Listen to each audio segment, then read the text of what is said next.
J'ai eu des regards appuyés, j'ai eu forcément ce genre de remarques aussi totalement déplacées. C'est-à-dire que ma première agression, j'avais 14 ans, c'est pas super. Pour les deux, que ce soit du harcèlement sexuel ou des expériences qui s'en rapprochent. Ça se concentre surtout autour soit d'être suivi ou des attouchements. Quand j'étais en primaire, j'ai subi des attouchements et du harcèlement sexuel de la part d'un autre élève. Et j'ai aussi subi des attouchements au sein de ma famille. J'ai subi du harcèlement dans la rue, j'ai subi du harcèlement au travail, j'ai subi du harcèlement personnel avec mon compagnon. C'est-à-dire que comme j'ai 44 ans, j'ai eu l'occasion d'expérimenter toutes sortes de harcèlements dans ma vie de femme.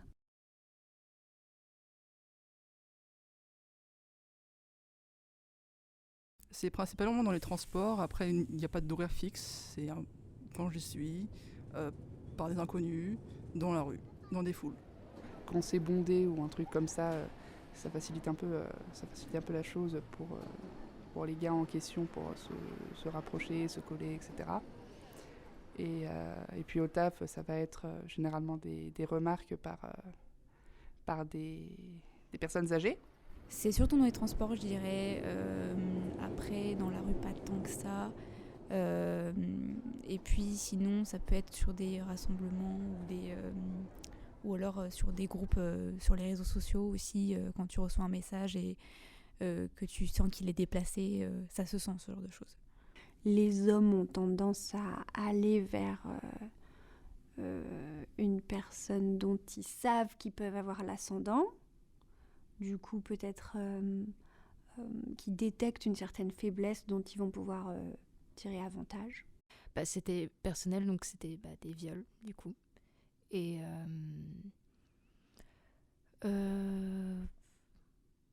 des viols avec quelqu'un de confiance.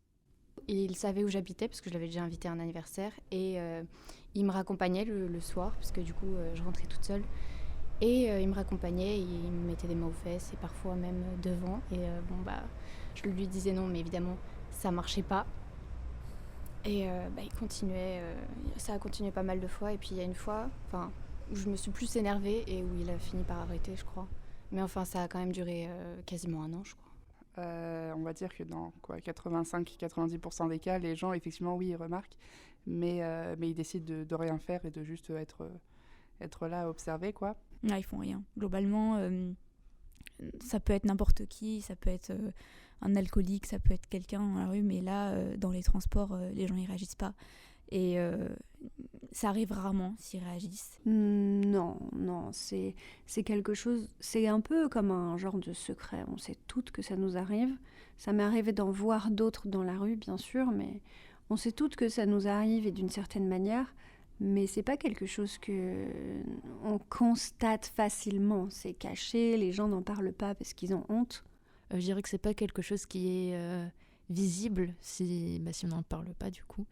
Donc, mais je sais que ça arrive et j'en entends parler.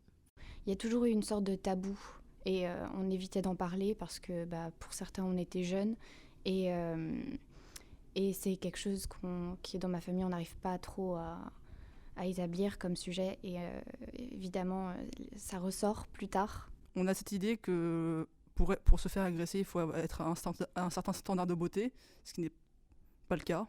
Peu importe ce à quoi vous ressemblez, si vous êtes vaguement féminin, quelqu'un vous viendra vous faire chier.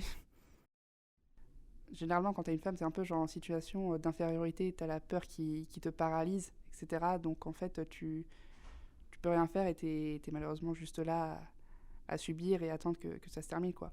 Quand tu prends conscience que tu te fais agresser, t'as une espèce de blackout et tu te dis, là je suis en danger, il faut que je sorte, il faut que je trouve de l'aide, il faut que je parle à des gens et il faut faire ça vite.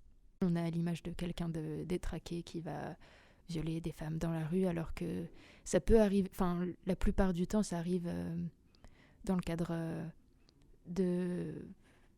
dans un cadre plus proche et c'est d'autant plus difficile de s'en séparer, mais ouais. C'est surprenant qu'on puisse toujours subir ce genre de choses.